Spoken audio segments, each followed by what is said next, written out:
मांग संख्या 41 और 28 पे बोलने का मौका दिया, धन्यवाद।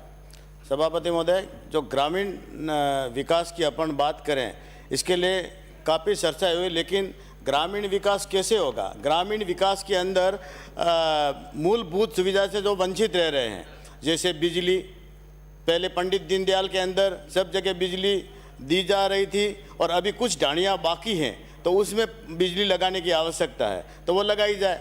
और जिस प्रकार से पहले रमसा के अंदर स्कूलों में बजट आता था, अब स्कूलें जैसे उपलागढ़ के अंदर एक स्कूल है राड़ा, वहाँ पर पतरे भी नहीं हैं और झाड़ के नीचे जब स्कूल में पढ़ाई करते हैं तो कैसे ग्रामीण विकास कैसे होगा?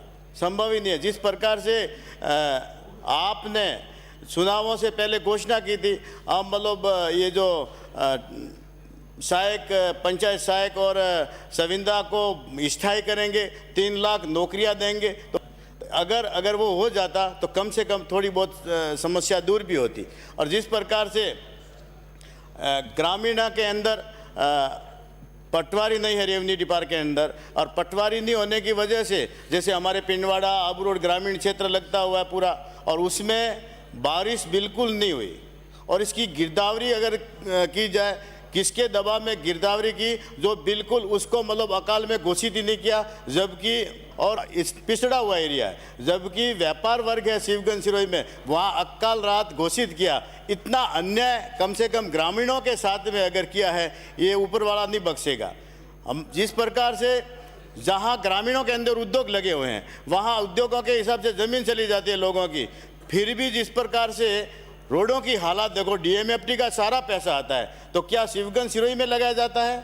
ये किसके दबाव से लगाया जाता है? ये मुझे सरकार से, सभापति महोदय, आपके माध्यम से मैं कहना चाहता हूं, जिस प्रकार डीएमएफटी का फंड अगर हमारे ऐसे एरिए हैं जो खीलापली 5 किलोमीटर अध्यापक भी नहीं जा पाता, वहां पहले वन बैरमेंट था तो उसको कुल्लक करके हमने निकाले हैं 2-3 रोडों को, तो कम से कम 5 किलोमीटर वो रोड हो जाता।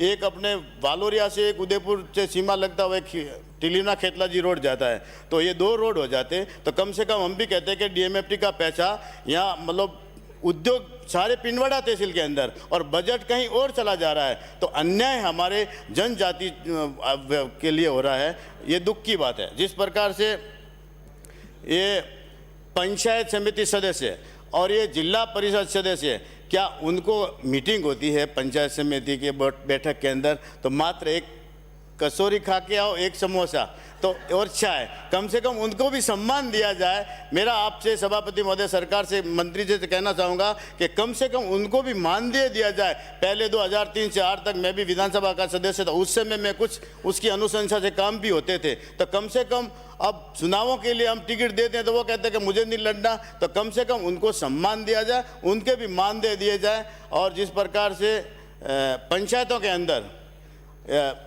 पूरी हालात ख़राब है, जैसे विधवा पेंशन और पालनहार योजना, आप पंचायत विभाग से इतना दबाव दें कि ग्रामीणों के अंदर जब कहीं अखबारों में आता है कि वहाँ विधवा और इतने बच्चे हैं भूखे मरे, तब जाकर के मालूम होता है। जब पंचायत और ऐसे नियम निकालें कि हर पंचायत सरपंच से, वार्ड पंच से लगाकर कम से कम मॉनिटरिंग रहे कि ऐसी कोई महिला और पालनहार योजना से और विधवा पेंशन से वंचित न रहें, तो मैं समझता हूं कि ग्रामीण विकास तो हो जाएगा, क्योंकि उनके खाने पीने की सुविधा नहीं है। और जो ग्रामीणों के अंदर जो बिखरी आबादी के अंदर सोलर लाइट लगाई गई है, सोलर लाइट से इतने विस्फोट होते हैं और इनके झोपड़पट्टी होती है, उसके हिसाब से कई सामान जल जाता है। तो मैं सरकार से, सभापति महोदय, निवेदन करना चाहूँगा कि कम से कम उनका कुछ मुआवजा दिया जाए, ताकि उनको अपने कपड़े, सारा सामान सारा जल करके खाक हो जाता है, लेकिन आज दिन तक कोई सुविधा नहीं दी गई। जैसे दोहित्रा, जायद्रा, उस साइड में ग्रामीणों के अंदर, हमारा सारा क्षेत्र ग्रामीणों क्षेत्र में है, तो ग्रामीण आदिवासी क्षेत्र के अंदर कई सारी बैटरियां विस्फोट हुई है, उसकी अपन गिनती नहीं कर सकते। क्या कैसी बैटरी लगाई जाती है, क्या वो सोलर बैटरिया में इतना किस प्रकार से नुकसान होता है, उनका पूरी मतलब जांच करके पूरी सही कार्रवाई करते हुए आप करेंगे तो मैं समझूंगा ग्रामीण विकास हो जाएगा।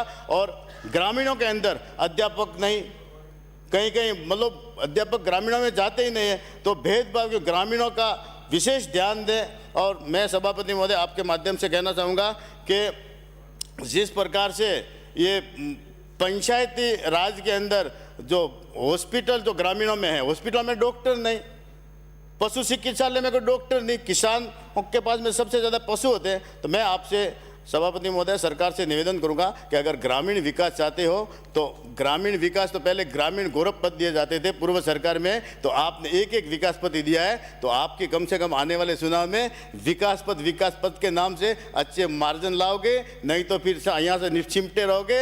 मैं आपसे रिक्वेस्ट करता हूँ सभापति महोदय आपके माध्यम से कम हर जगह विकास पद हो। तो पूर्व सरकार में कितना सारा काम हुआ उसको तो आप लोग तारीफ भी करते हैं, लेकिन बजट भाषण में तो सब कुछ, बाकी धरातल पर जीरो। धन्यवाद।